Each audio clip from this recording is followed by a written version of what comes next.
Hello mga kapuso! Ako po si Barbie Forteza, ang gaganap bilang si Clara sa Wish Ko Lang Anniversary Special entitled Blood Control.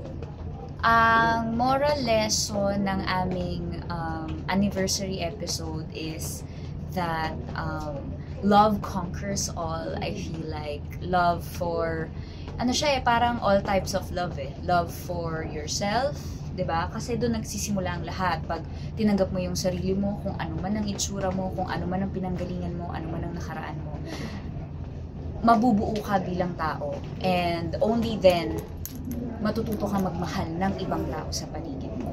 So, mga kapuso, iniimbitahan ko po kayo to celebrate with us sa aming anniversary ng Wish Ko Lang, and please do watch our special episode. Marami po kaming inihandang sorpresa para sa inyo. And of course, aside from our episode, syempre, meron din ho tayong makikilala ho natin si Tatay Ruben. Kaya abangan nyo po yan dahil marami po kami inihanda para sa inyo. May kahilingan ka ba? I-manifest na yan sa Wish Ko Lang.